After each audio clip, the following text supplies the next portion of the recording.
What comes to mind when you think of self-care? Do you imagine taking a nice bath, reading a great book, going out with the girls, shopping, getting a pedicure? All of those things are amazing and I love to do them, but that's not what I'm going to share today. Today, I'm going to be sharing some habits that I have found to be essential in my own life as a stay-at-home mom.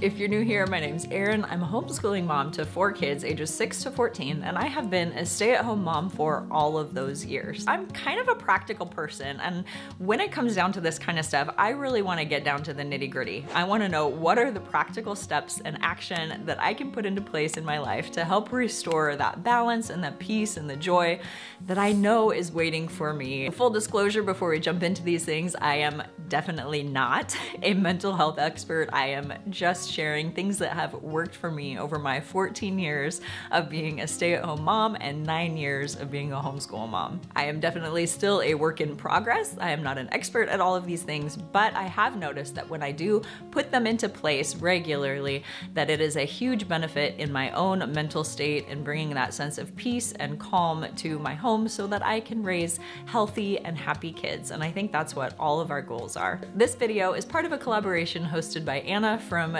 Just Making It Work. In the description below, you'll find a link to the playlist where a whole bunch of other homeschool moms are going to be sharing their best self-care tips. So let's jump in. The first habit that I have learned to put into place is to learn calming techniques. When you are home with your kids all day, every day, never really getting a break from all the noise and the busyness and the joy and the chaos that comes with being a stay-at-home mom, that can sometimes start to take a toll on your life, in your mind and your heart and your emotions.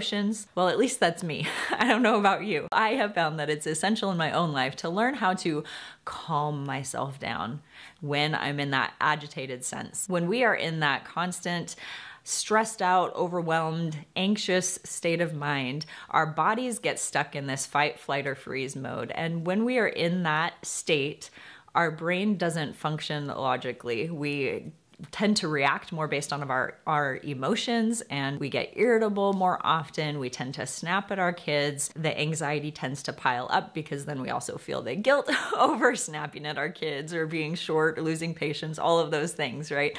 So it is so important to learn to calm ourselves down so that we can switch our brain back into that logical state where we can start making good decisions based on calm and rational emotions. Unfortunately, I have learned from firsthand experience that the mom sets the tone for the house. And I'm sure you've heard that when mom's not happy, ain't nobody happy. And that is definitely true. And the opposite can be true as well. When mom is calm, she can bring that peaceful atmosphere back into the home and restore balance and create a more functional, thriving atmosphere. There are quite a few different techniques out there to help teach yourself to calm down and switch from that fight, flight, or freeze mode back into a restful, peaceful state. I will link a video in the description below from a different channel where I have learned some of these type of techniques. I will share one with you today though, and that is called box breathing.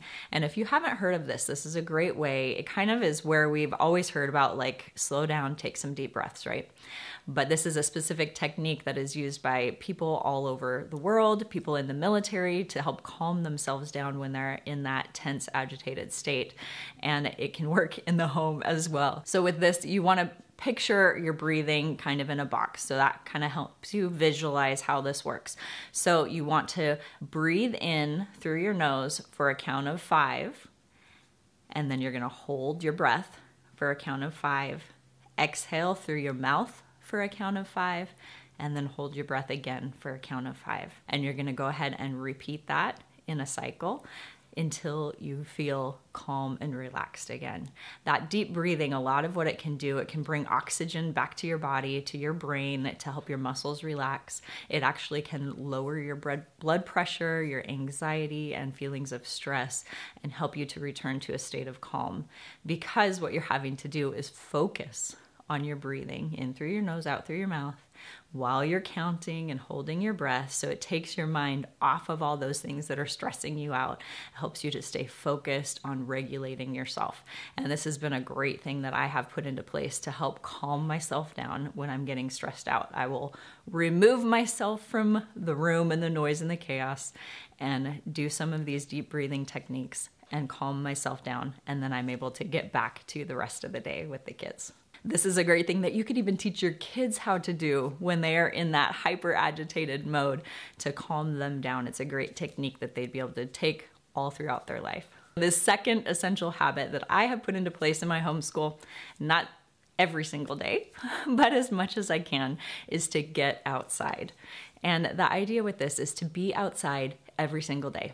Not just your kids, but you too, to actually get outside yourself. It doesn't have to be a really long period of time. Even 10 to 15 minutes is great. Anytime that you are outside is going to be a huge benefit to your mental state and your calmness. I can't tell you how many times when I'm immersed in this day-to-day of being home with 4 loud, busy, wonderful, amazing, crazy kids, that I have been able to step outside for 10 to 15 minutes, do the deep breathing technique, or just relax, observe nature, look around, soak up the sun, take some deep breaths of fresh air, that has been able to calm my nervous tension. And it's not just me. There are so many studies out there that show that being outside in the fresh air can reduce your stress and your anxiety. It can improve your mood. It can help reduce feelings of depression. It can improve your creative thinking and problem solving skills. It can help improve your sleep, even to help get you in that circadian, I don't know how you say that. Anyway, that rhythm to help your body reset itself when it needs to at night in your sleep. And an added bonus is that being outside in the sun can help your body to produce more of that vitamin D that is essential for a strong, healthy immune system. So all of these benefits, I hope, prove to you that how important it is for you to get outside, even just for a little bit each and every day. And it's important for your kids to spend time outside too. If you can do this by yourself when you're feeling stressed out and anxious, that will help to restore your peace. But if the only capability you have of getting outside is with your kids, bring them outside with you. Sit down and relax and watch them play for a little while, or even go for a walk with them where you can do some of that deep breathing while you're walking, and observing the nature around you will do amazing things for your body and your soul. The third essential self-care habit that I have put into place is to limit social media. And this isn't normally something I think that you would think of as a self-care technique, but I have found this to be essential in my mental state. It is amazing how stressed out and anxious and overwhelmed I start to feel if I am spending far too much time scrolling social media. Because the problem is we tend to see all of the perfect, ideal picture of what a normal day should be like. We start to feel like we are less than because what we're going through in the day-to-day doesn't measure up with someone else's highlight reel, or everyone else's highlight reel for that matter. And we tend to take all these bits and pieces, these little glimpses and moments of people's great day, and we kind of put them together, and in our minds subconsciously we imagine that everybody is doing all of these things, when in reality everybody may be really great at like 1 or 2 of those things, but they don't measure up to everyone else on all of the other things. And everyone on social media is doing the exact same thing. We are comparing ourselves endlessly to what everyone else is doing, and that does not do good things for our brain and for the peace within our hearts. I fully understand this because I spent years in this position where I was home all day with the kids. I am home all day with the kids, as you are, I'm assuming, if you're watching this video. And when we only have interaction with our kids for the vast majority of the day, we can start to feel like we're missing out, right? We crave that adult conversation and interaction, and we want to see what's going on in the outside world, because sometimes we start to feel a little bit cooped up. And so it's easy to fall back into that place of, oh, I'm just going to go check Instagram real quick. And then we look at the clock and 30 minutes went by and we're like, what just happened? Or maybe even longer. The problem is when we find ourselves so engaged in this virtual world, we end up disconnected from our real world. And we tend to get irritated when our kids are interrupting us because we want to escape into this virtual world because maybe we're not happy with how things are going at home. That just further amplifies the problem. We end up in this negative loop cycle, and that is just not good. And so I feel like this is one area that we can take actionable steps today to help improving that state of mind. I removed Facebook from my phone over a year ago. I randomly get on the internet and check it on the computer just to kind of see if I have any messages there. But it's not something I have checked regularly, and it has been amazing. And even just a few months ago, I deleted Instagram off of my phone. Again, I still have that where I can access it on the computer or another device, but it's not something that I am now checking regularly. I don't find myself in that mode where I feel like I'm missing out anymore.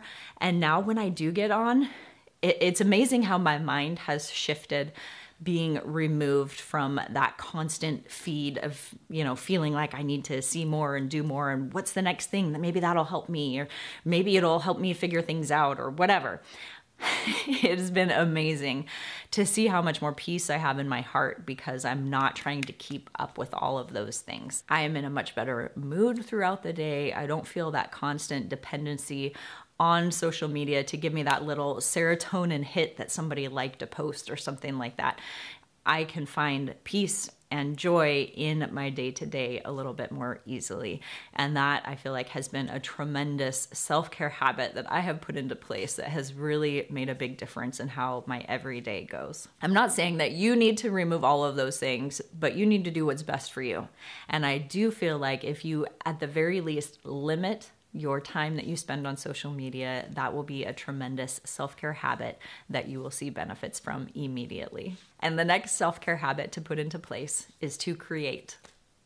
And before you say, I'm not a creative person, au contraire, let me disagree. Genesis 1 talks about how humankind is made in the image of God, after his likeness. And he's the creator God, the God that created everything that we see around us. And if we are made in his image, it stands to say that we have some of his creativity within inside each of us. That may not look the same for every person.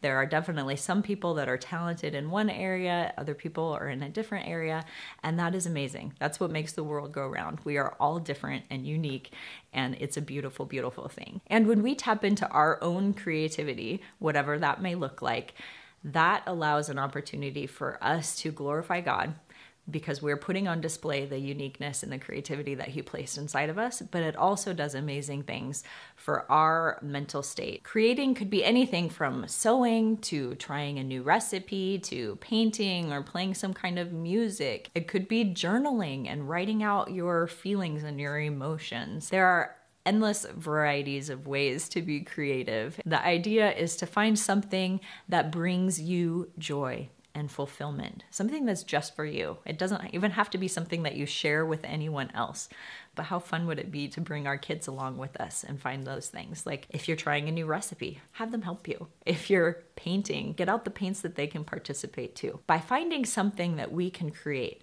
it helps us to kind of regain some of our own identity in a way that sometimes gets pushed to the side when kids are now in the picture, because all of our attention and our focus is on taking care of them and meeting their needs, that we often forget to take care of our own needs. And so by creating again, that gives us some time to focus on something that brings joy into our own heart and mind. Doing something creative like this definitely doesn't have to be something that happens every single day, but if it's something that you can put into place regularly, maybe weekly or a couple times a month, to block out a chunk of time for you to focus on something creative for you, I believe that you will find tremendous benefits in kind of restoring your joy and your zest for life. What brings you joy?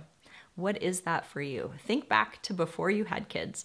What were some of the things that you spent your own time on in areas that you might have been creative in one way or another? Once you have an idea of what that is, start to integrate some of that into your life again now by creating something in the capacity and the skill set with which we were individually created with. That can bring true joy and fulfillment. And when mama is happy and fulfilled in this area, that is one of the ways that we can create an atmosphere for our kids to pursue their own passions and things that they're excited about, and to really develop their skills and provide a little bit more peace and stability in the home. Which one of these ideas stood out the most to you? I'd love to hear from you. Will you please drop me a comment below? If you are a homeschool mom and you want to try incorporating a little bit more peace and joy into your homeschool, check out this video right here. And make sure you click on the link in the description below to see the playlist for all of the other self-care ideas from the other homeschool moms out there. Thanks so much for watching today. I hope you enjoyed this video. Have a great day. Bye.